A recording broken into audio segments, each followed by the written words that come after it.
If you just joined in, this is still Good Morning Abuja on the Unity Station, NTA Channel 5 Abuja. And as usual on the program, we have our discussion segment where we have our guests come to talk on different topics. And today I have with me my first guest on the program. I have with me the Executive Director of West African Civil Society Forum in person of Comland Mercy. And together we'll be talking about peace building and conflict resolution. You're welcome to the program. Thank you. Thank you very much for inviting me. Yes, sir. Yeah. So, as I said, we'll be talking about peace building and conflict resolution. So, to begin, what are the key factors that contribute to conflict and violence in today's society? You know, there are many factors that contribute to conflict prevention or conflict resolution, all these things about conflict. Yeah. Before I go deep inside, let me present myself very quick. Okay. My name is Comland Mercy. I am the Executive Director of WACSOF, West African Civil Society Forum, which is the apex umbrella body of all civil society organizations in West Africa. It was created with the support and approval of ECOWAS in 2003, and we cover all the 15 countries in West Africa with representation in every country in West Africa. Okay. Yeah. So there are CSOs spread in all the different countries that cover 18 thematic groups of ECOWAS. Everything that ECOWAS does, we cover that. Yeah. Yes. So to come back to your question, you know, conflict is something it's not tangible, something is tangible. Conflict comes from, generally, from misunderstanding, miscommunication, or mismanagement of simple things. It takes one frustrated person to burn a whole village, you know? So it is important to know that mismanagement of diversity, of minority, when there is no rule of law, no communication, no comprehension of each other, those are different elements that bring conflicts. Yes. So the management of conflict, we call it conflict management, and that it includes many segments. Conflict management. For example, we talk about conflict prevention, you know, to prevent that the conflict happens. And we also have conflict management, conflict resolution, reconciliation, and make sustainable conflict, post-conflict, you know. We talk about sometimes transitional justice and all those things. So we can go deep in that later if you want. So how can individuals and communities play a role in promoting peace and resolving conflict? Every single person in a community, we have a key role to play. For, first of all, to be tolerant, you know. Tolerance is very important. Communication, being transparent about if we come to just relationship or miscomprehension of some situation, if we do not understand something, we have to ask. And if we are saying something, let's be clear enough so to not hide anything to the other party. Because conflict comes sometimes, most of the time, with miscommunication, misunderstanding of each other. And also some people, whether we like it or not, some people have very big ego. Okay? They think that all the world is around themselves. They are the center of the world. So education comes to bring those kind of people behavior that they are part of a community. So they have to share.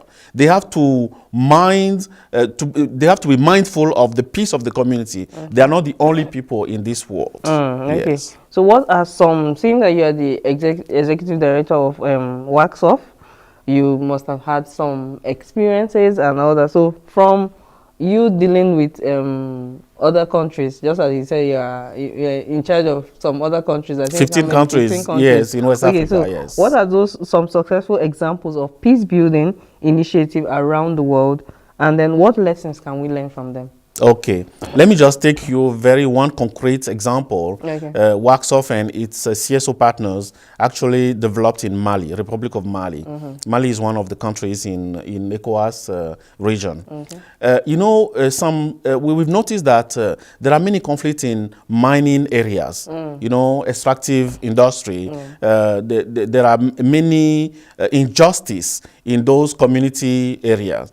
So sometimes the companies come, they exploit the resource, and they go without preparing the soil or without giving back anything to the population. So what Waxoff actually did, we have to run a kind of training, okay, capacity building to the different communities involved in the mining exploitation in the region of Sikasso, for example, in Mali.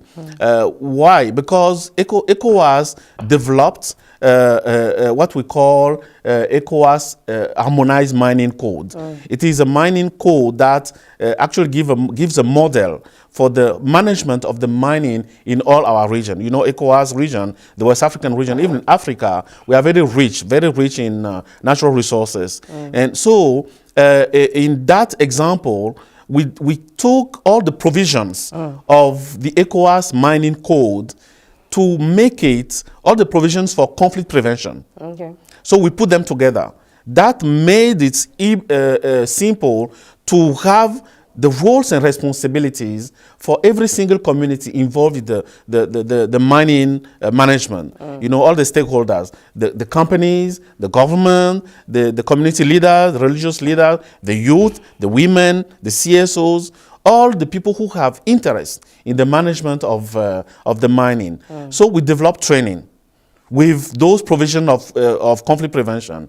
And that training were actually given with the responsibility of the different religious leaders, community leaders, all those people with CSOs that are based in Mali because they know the local realities of the country. So the training was run with those people, and we trained more than 300 to 400 people, very key individual that will influence all the communities. Okay. And after we did those kind of training, people were more involved and more informed about their responsibilities, about their roles, what they have to play. When there is a misunderstanding, for example, in the mining management, they can come and they can go to see the company to say, okay, from what we learn, this is our right, these are our responsibilities. Let's discuss before any conflict can happen. So that is one example. And we have to know that conflict management or peace building management is a long run process. It is not overnight.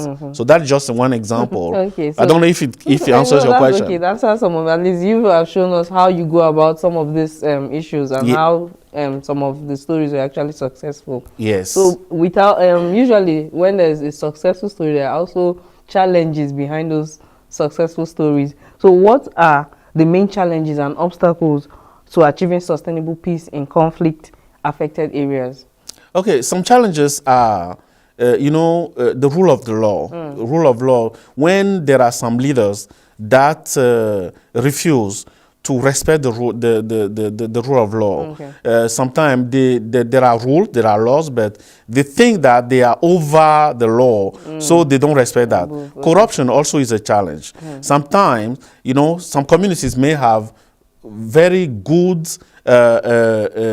responsibilities and also some rights, but because of a community leader that might be corrupted, there might be money that is given to that community to build a hospital, for example. But when a community leader or whoever leader is there that is given that money, do not dispatch the money rightfully to the community, that will bring definitely a conflict because people are not benefiting from what they are meant to get. Yeah, so those are a few challenges that we found. Okay, so how can government and international organizations support peace building efforts on a global scale?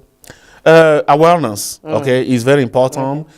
Peace education, to the youth, because sometimes the youth are used to provoke conflict. Because youth is plenty of energy and everything. So education to the youth, to women are very key. because whether we like it or not, women and men are different. And men and women, they have different behavior when there is some matter or there are conflict zone or conflict issue. Different aspects of it are differently managed by women or by men. Okay, so that is important. Bringing women to the power position or decision-making position also brings a kind of peaceful aspect of it. And so those are some of the success factors. Women and youth, okay, men for sure. And there should be inclusivity. Okay.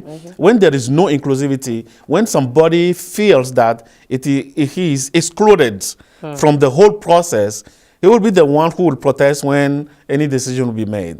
So having an inclusive decision-making process will bring peace, because people will feel respected into the community and also abroad. Okay. So you mentioned youth earlier, like you said, they have so much of energy. So what role can youth actually play in peace building, and how can their voices be amplified in decision-making processes?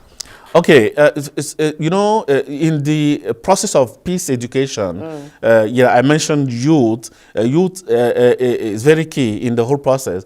Making vocal the attitude to have when it comes to be manipulated, because sometimes they are easily manipulated because of ignorance, or they don't have that much experience in some aspect of the life, so they can be easily manipulated. And education, making some examples, okay, role models, developing role models to the community through youth, empowering them to let them voice out, okay, their concerns, and also what they need to be at a leadership position, for example, in our community. So youth involvement and women involvement is very key in the whole process. Yes. Oh, okay, so we are in the age of technology. How can technology and social media be utilized to promote peace and dialogue in conflict-affected regions? Yeah, definitely. Social media are a reflection of our new era. And the thing is that social media can be an amplificator, okay, whether of good things or bad things. So we can leverage the power of social media or technology to actually amplify on peace behavior, okay, doing public awareness, okay, sensitization, peace education. All the video that we see, you see people dancing instead of dancing, they can actually be dancing and promoting peace, you see. So combining what we can call enjoyment or fun and make it peace building tool is also some areas that youth can use, that it can touch youth very easily and very quickly. And that is the reason bringing youth in the whole process, they are brilliant. We are all brilliant. And so we can use all the genius of every single person. Youth are more attracted by new technology, so they can easily bring ideas to reach out to anybody with technology. Oh, wow. Yeah. Okay, so how can international cooperation and diplomacy be leveraged to resolve conflicts and build lasting peace? Okay. International community or diplomacy is very important when it comes to, for example, big conflict, like what we see in some countries, or pre-election, during election, or post-election matter. Okay. Sometimes when, power can make somebody drunk. Okay, people can be power drunk. We've seen that in many countries where some leaders don't want to leave the seat because in some countries they have 2 terms to have, but they want to modify the constitution and to go to third term, which is not acceptable. So in those kind of situation, it takes big influencers. Okay, so for example, ECOWAS. Okay, ECOWAS does what we call preventive diplomacy, to talk to those leaders, to let them understand the reality, okay, and also their own commitment. There are legal framework that need to be followed, that need to be respected, and all the countries in ECOWAS, for example, they are bound by what we call ECOWAS Protocol on Good Governance and Democracy. So all those things are tools to dialogue, okay, peaceful dialogue, and frank also dialogue to make to the leaders that are tempted or that have intention to impose themselves, to call them to order, you know, to remind them that they have engagement. A good leader is somebody who actually maintain its words or keep its words. When you say, I'm not going to do more than 2 terms, you can. After the 2 terms, you need to, you know, act as you said. So all those things, the pressure, the kind of lobbying that international community can put on the leaders that don't want to necessarily listen to their country or their country citizen, because we are not in an isolated world. We are in a community. We are in a region and a continent that need peace. And we definitely need peace. And the role of the leaders that are in power position is very key. They have to give example with their behavior. And it also goes to either government or civil society organizations too. The governance, okay? There are some leaders in some civil society organizations. They are elected for 2 years, for example. They want to stay for 6 years. 6 years because, and if somebody want to remind them that they are elected for 2 years, they give wahala to that person, or they can give harassment, legal harassment, or things like that to the person. So those are things that we have to walk the talk, okay, in any organization we are in. So that is very important. Wow. Yes. You said a lot, but I know we've gotten things from what you said. But before we let you go, we just want a last word from you, from people out there, because most of this conflict come from, I think, individual relationship and all that. It starts from there. Yes. So I want this word from you that would actually talk to someone at home, talk to people, viewers that are watching right now, on peace and how to live peacefully with people around. You know, a peace begins also with our individual comprehension and behavior in the society. For example, at home, how do we resolve our conflicts? You know, talking, exchanging, communicating is very important. Teaching our children, okay, how to actually resolve their own conflicts, how to apologize. When you are wrong, you have to, you know, apologize. When you are right, sometimes you have to choose your battle. You have to choose your fight, and not be always okay, I'm the one who is right. Sometimes it is good to ignore some provocations and to walk your way. So those are some little things that can help for peace, okay, in our families, in our community, because whether we take a country is composed of communities and families, and so it starts in our families and also in school, okay. All the violence that we can see in schools, when we see internet or online harassment, all those things, we have to teach, educate the children or people who are in school, in our communities, in our families, that it is very important to have a peaceful conflict resolution. It is not always necessary to be right. I mean, when there is conflict, I'm right. That is big ego, useless ego that we have to let down, and we have to let in our pocket behind and breathe deeply. When there is conflict, we have to breathe deeply and go straight to the right thing, how we can live together in a peaceful manner, and concentrate into what we call economic development, because conflict are big distractions that are bringing us away from economic development that we can benefit all from. Wow, thank you so much for coming on Good Morning Abuja. It's been nice talking with you. Like, we've learned a lot from you, and we believe that when next we call you, we would actually honor our invitation. Thank you for coming on the program. Thank you. So we've been speaking with the Executive Director of West African Civil Society Forum, in person of Komlan Mercy. And he has, together we've been talking about peace building and conflict resolution. He has said it starts from you out there, it starts from you, your family, and together we would build a peaceful and a conflict-free society. We'll go for a short break, and after that, the program continues.